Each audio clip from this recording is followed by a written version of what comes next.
intambara ikomeye nicyo cyigisho cy'iki gihembwe. Ibizaba ku isi mu bihe biheruka niyo nsanganyamatsiko iki cyumweru. Icyo kwibukwa kiboneka mu Migani igice cya 23 umurongo wa 23.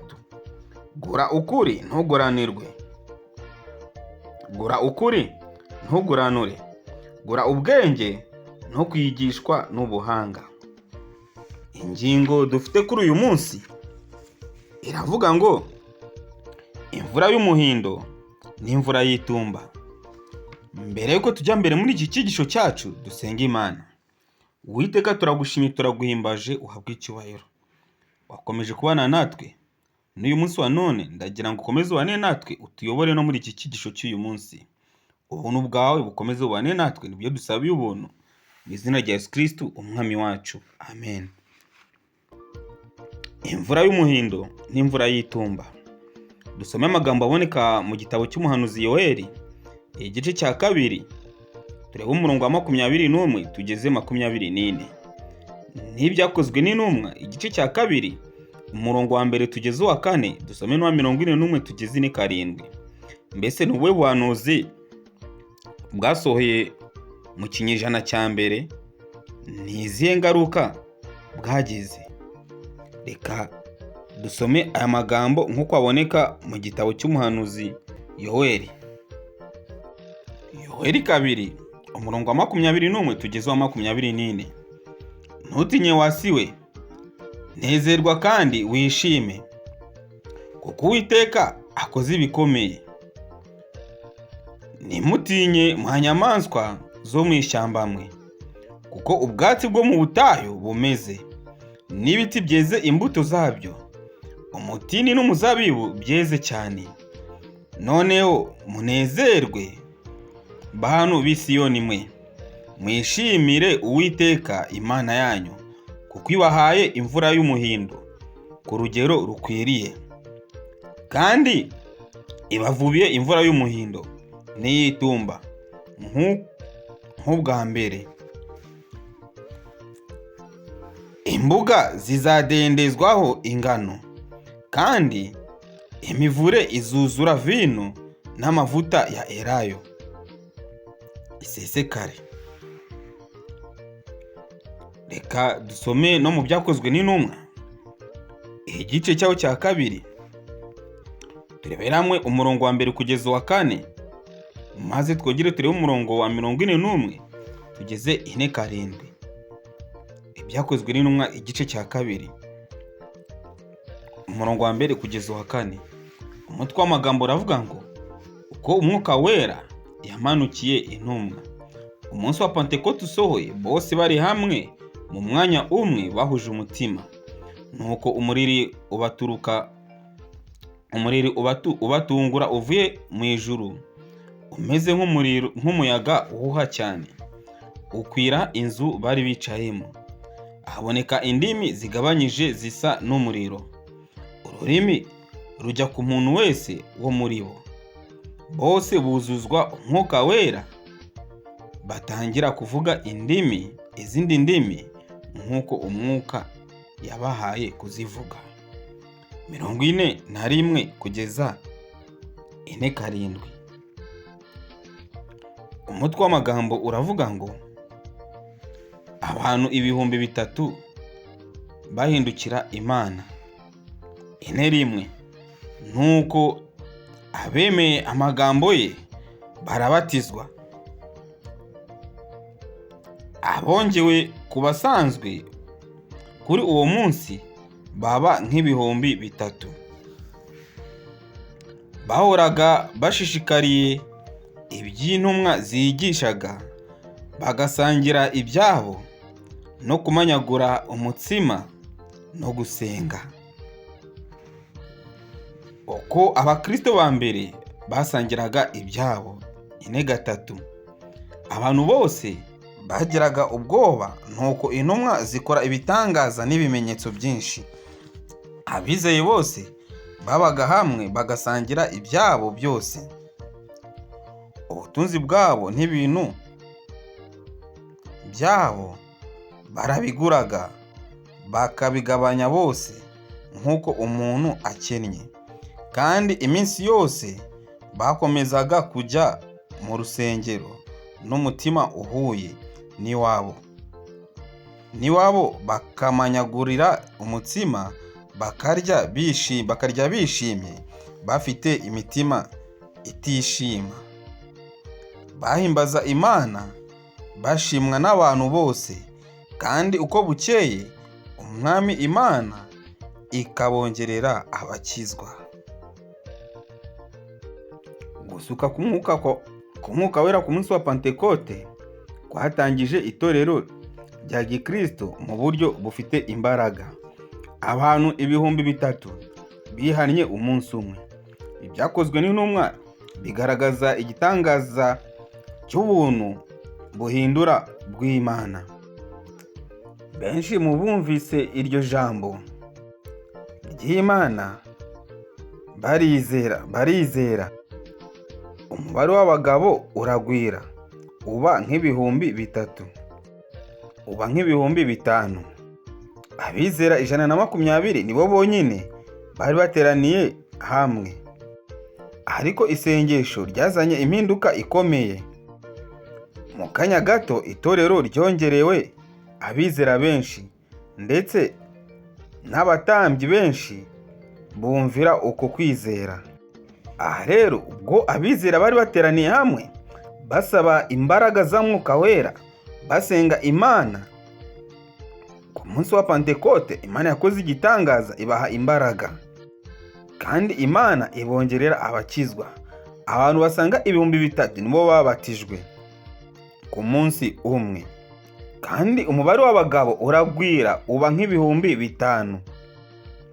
Ubwo abigishwa batotezwaga mu bugome bukabije i Yerusalemu, baratatanye bajya hose bamamaza ijambo ry'Imana.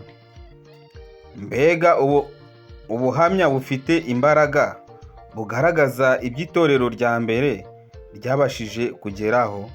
Ababizera bageze muri byinshi bikomeye kandi mu buryo bugoranye.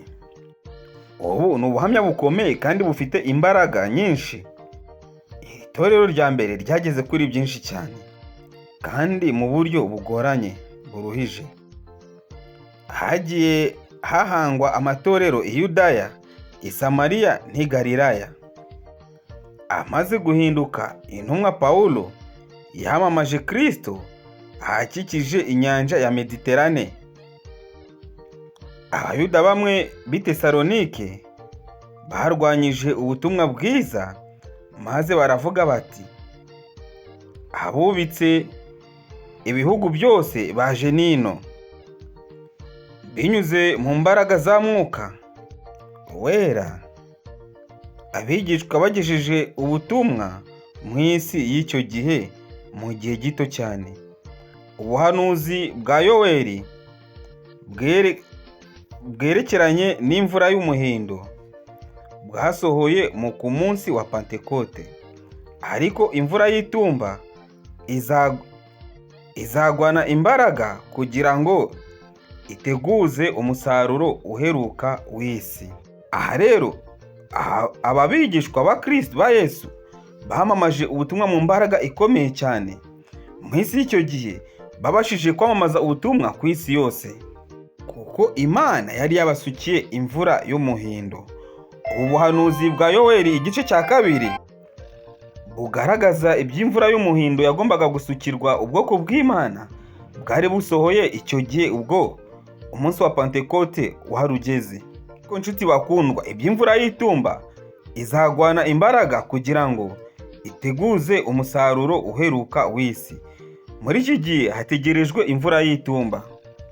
Iyi mvura y'itumba niyo izateguza umusaruro uheruka w'isi.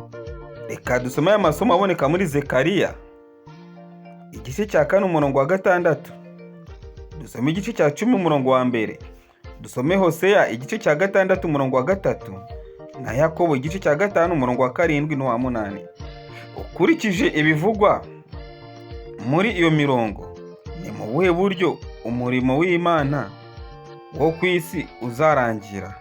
Zekariya igice cya 4 umurongo wa 6 haranditse ngo, aransubiza ati, ijambo Uwiteka atumye kuri Zerubabeli ngiri ati, si kubw'amaboko kandi si kubw'imbaraga, ahubwo ni kubw'umwuka wanjye, niko Uwiteka Nyiringabo avuga. Igice cya 10 umurongo wa mbere haranditse ngo, nimusabe Uwiteka imvura mu gihe cy'itumba, muyisabe Uwiteka urema imirabyo, nawe azabavubira imvura y'umurindi, umuntu wese azamumereza ubwatsi mu rwuri rwe. Hoseya 6:3. Dushishikarire kumenya, tugire umwete wo kumenya Uwiteka. Azatunguka nk'umuseke utambitse nta kabuza, azatuzaho ameze nk'imvura y'itumba isomya ubutaka. Yakobo 5 umurongo wa 7 n'uwa 8. Umutwe w'amagambo uravuga ngo, kwihangana no kutarahira no gusenga no kuyobora abayobye. Nuko bene data, mwihangane mugeze aho umwami Yesu azazira. Dore umuhinzi ategereza imyaka y'ubutaka y'igiciro, ahirindira yihanganye kugeza aho azabonekera imvura y'umuhindo n'iy'itumba. Mube ariko namwe mwihangana, mwikomeze imitima, kuko kuza k'umwami Yesu kubegereye. Imvugo imvura y'umuhindo n'imvura y'itumba zikomoka mu bihe by'isarura byo muri Isiraheli. Imvura y'umuhindo yagwaga mu ntangiriro z'umwaka kugira ngo imbuto zatewe mu butaka zibashe kumera. Imvura y'itumba yagwaga mu mpera z'umwaka kugira ngo ifashe umusaruro kwera neza. Ibi rero bigaragaza umurimo wa Mwuka Wera wo kwamamaza ubutumwa bwiza. Nk'uko imvura y'umuhindo kugira ngo nk'uko imvura y'umuhindo yatanzwe igihe Mwuka Muziranenge yasukwaga mu itangira ry'ubutumwa bwiza, izatangwa kugira ngo yeze imbuto zigiye gusarurwa. Ubuhanuzi bwasohojwe mu gihe cy'isukwa ry'imvura y'umuhindo mu itangiro ry'umurimo w'ubutumwa bwiza buzongera gusohora ku iherezo ryabwo mu gihe cyo gusukwa kw'imvura y'itumba. Aha nshuti bakundwa, nk'uko imvura y'umuhindo yatangwaga kugira ngo ibimera byahinzwe bibone kwera, maze mu gihe cyo kubisarura hakaboneka imvura y'itumba kugira ngo ibihingwa byere neza byiteguye gusarurwa, niko n'Imana nayo yatanze imvura y'umuhindo mu gihe ubutumwa bwiza bwatangiraga kwigishwa mu gihe cy'intumwa. Niko Imana izatanga imvura y'itumba, ari Umwuka Wera uzamanukira abantu, bagahabwa imbaraga zo kwiteguza abantu kugaruka kwa Kristo. Izi mbaraga zizahabwa ku iherezo ry'umurimo nizo zigereranywa n'imvura y'itumba. Nshuti mukundwa, kuri uyu munsi wa none ndakwifuriza kwitegura kuzakira imvura y'itumba Kristo ajye kuzasukira abantu be. Icyo nicyo ngusabiye muri aka kanya, nanjye nisabira mu izina rya Yesu Kristo umwami wacu. Amena. Dusenge Imana. Turagushimye, turaguhimbaje Uwiteka Mana ishobora byose. Tubonye ko ugiye kwitegura gutanga imvura y'itumba. Turagusabye kugira ngo imitima yacu kwakira imvura y'itumba ijye kuzasukwa, bityo tuzakwitegure ubwo ujye kuzagaruka, tuzishimire kubana nawe. Ibyo nibyo tugusabiye ubuntu mu izina rya Yesu Kristo umwami wacu. amena.